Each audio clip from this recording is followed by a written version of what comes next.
Dalam nama Bapa, Putra, dan Roh Kudus. Amin. Allah yang berbelas kasih, sabda-Mu adalah terang dan pelita hidup kami. Bimbinglah kami dengan Roh Kudus-Mu untuk mendengarkan dan merenungkan sabda-Mu.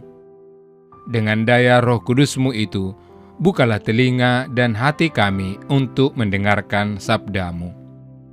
Terangilah budi dan hati kami untuk memahami sabda-Mu. Jernihkanlah hasrat jiwa kami untuk meresapkan sabda-Mu. Doronglah kehendak-Mu dan tekad kami untuk mengamalkan sabda-Mu dalam hidup dan perutusan kami sehari-hari. Amin.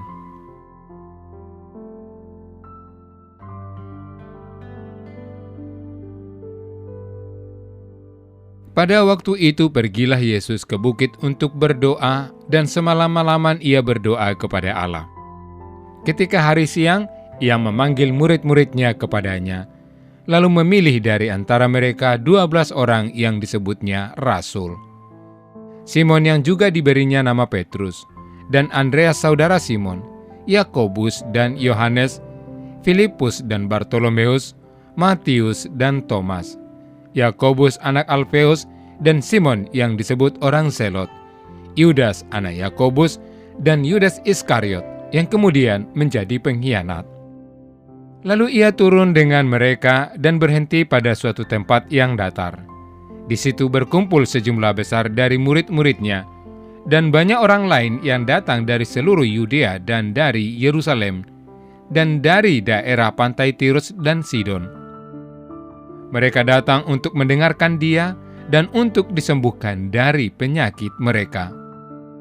Juga mereka yang dirasuk roh-roh jahat beroleh kesembuhan. Dan semua orang banyak itu berusaha menjamah dia, karena ada kuasa yang keluar daripadanya, dan semua orang itu disembuhkannya. Demikianlah sabda Tuhan. Saudara-saudari terkasih, dalam nama Tuhan kita Yesus Kristus, terkadang kita merasa malu ketika berhadapan dengan orang yang berbeda keyakinan dengan kita. Misalnya, malu untuk membuat tanda salib saat di restoran.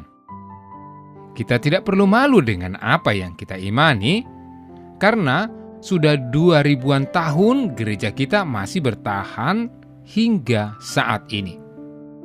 Kita mengimani apa yang sudah diajarkan oleh Yesus Kristus dan dihidupi oleh para rasul. Saudara terkasih, ketika Yesus berdoa semalam-malaman di atas bukit, ia memilih para muridnya yang disebut rasul. Yesus memanggil mereka untuk menjadi hambanya dan melakukan kehendaknya. Yesus tidak berkarya sendirian. Dia melibatkan para rasul dalam karyanya.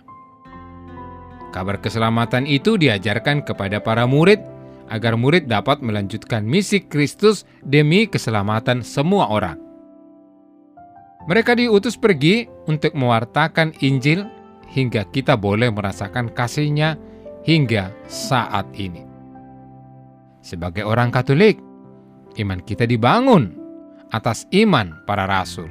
Iman yang kita miliki sudah teruji sepanjang masa bahwa benar dan sungguh-sungguh berasal dari Allah. Saudara-saudari terkasih dalam nama Tuhan kita Yesus Kristus, dalam mewartakan Injil, Yesus dan para rasul harus mengalami penolakan, penghinaan, disiksa, bahkan rela mati demi keselamatan banyak orang.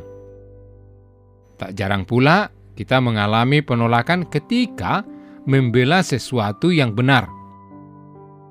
Yesus sendiri ketika hendak membuat keputusan, bahkan hingga rela menderita di salib, ia berdoa kepada Bapa.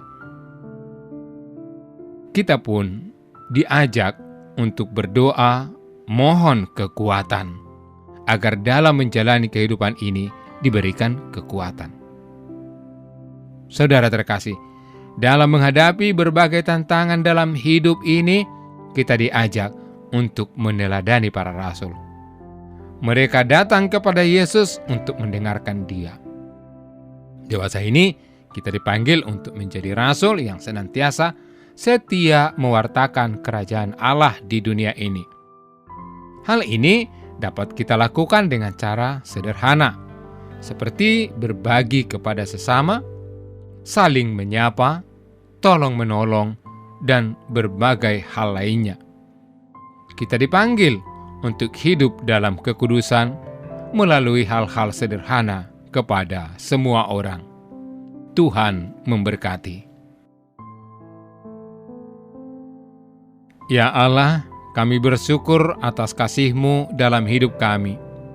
Kami mohon, berikanlah kami kekuatan dan kesabaran dalam mewartakan kasih-Mu kepada sesama kami. Semoga kami dapat meneladani para rasul-Mu dalam mewartakan iman dan kasih. Amin.